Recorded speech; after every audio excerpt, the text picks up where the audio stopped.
Prelude to war in 1767, tensions rise between the British East India Company and the Kingdom of Mysore. The company seeks to expand its control over southern India, eyeing Mysore's rich lands. Sultan Hyder Ali, the ruler of Mysore, is aware of their ambitions and begins to fortify his kingdom. Meanwhile, the British form alliances with local rulers to undermine Hyder Ali's power. The Sultan, a skilled military strategist, prepares for the inevitable conflict. Rumors of British encroachment spread like wildfire throughout Mysore. Hyder Ali consults with his generals, plotting his next move. The drums of war begin to echo through the region, the outbreak of the First War. In 1767, the First Anglo Mysore War begins when the British East India Company, alongside its allies, clashes with Mysorean forces. The initial encounters are intense, with both sides suffering heavy casualties. Hyder Ali's army, composed of well-trained soldiers, fiercely defends their homeland. British forces, inexperienced in the region's geography, struggle to gain a foothold.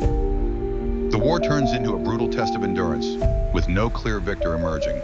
Diplomacy fails as both sides dig in for a long, drawn-out conflict.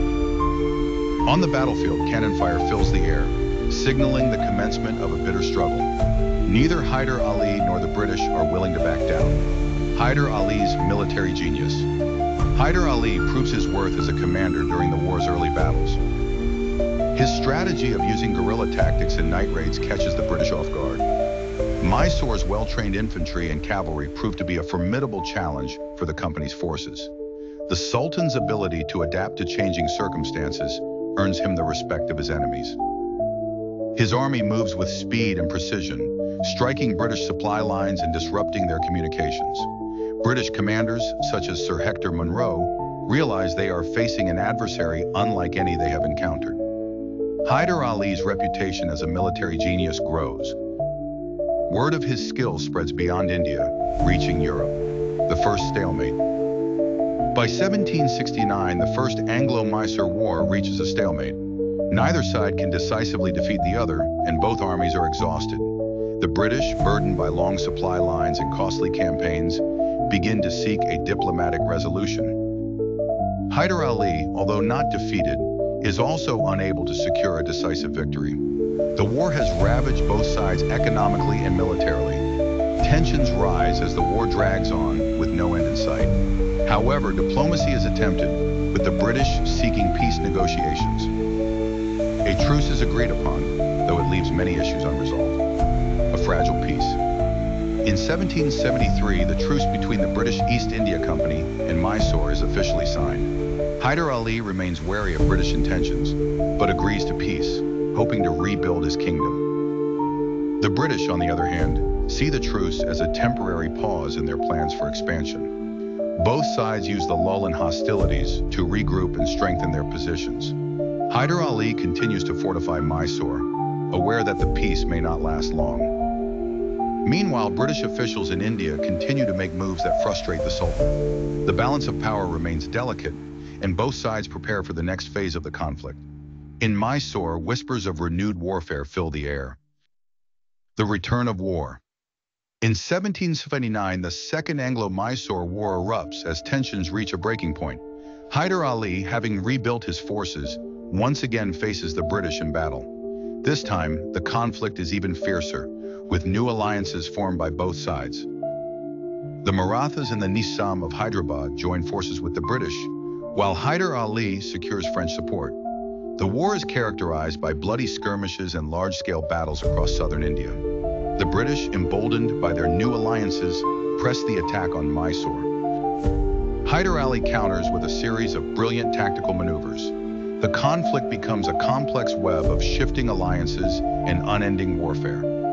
Scene 7. The Battle of Palalur. The Battle of Palalur in 1780 becomes a defining moment in the Second Anglo-Mysore War.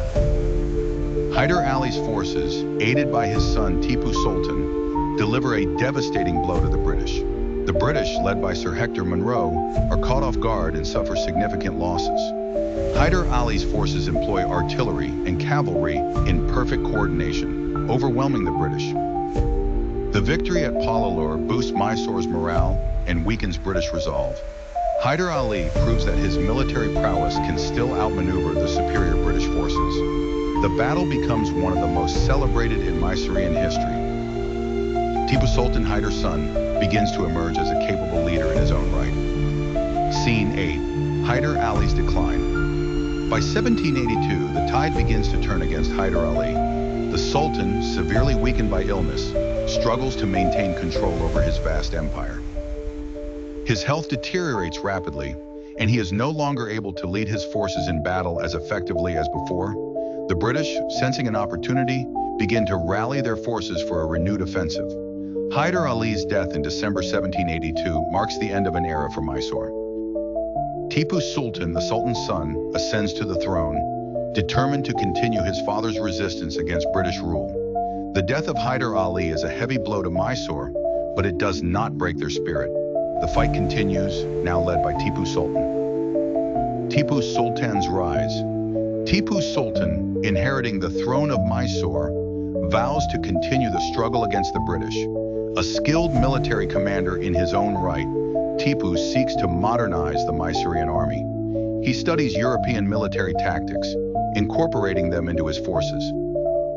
Tipu also strengthens alliances with the French, hoping to counterbalance British power in India. His reign is marked by a fierce determination to protect Mysore's independence. The British, meanwhile, see him as a serious threat to their colonial ambitions. Tipu's charismatic leadership inspires his people and soldiers alike. A new chapter of the Anglo Mysore Wars begins, with Tipu Sultan at the helm. The Third Anglo Mysore War. The Third Anglo Mysore War breaks out in 1790 as Tipu Sultan, now firmly in control, faces the full might of the British East India Company. Tipu, well prepared for war, takes the offensive and surprises the British by attacking their allies, the Marathas. The British, under the command of Lord Cornwallis, retaliate with force. Tipu's army, equipped with new technology and artillery, puts up a strong resistance. However, the British, with their superior numbers and resources, begin to gain ground. The war is fierce, with battles fought in the dense forests and plains of southern India. Tipu's strategy of scorched earth and aggressive tactics initially proved successful. But the British eventually begin to encircle Mysore, tightening their grip. The Siege of Bangalore. In 1791, the British lay siege to Bangalore, one of Mysore's most important cities. Tipu Sultan, despite his strategic brilliance, finds himself stretched thin as he defends the city.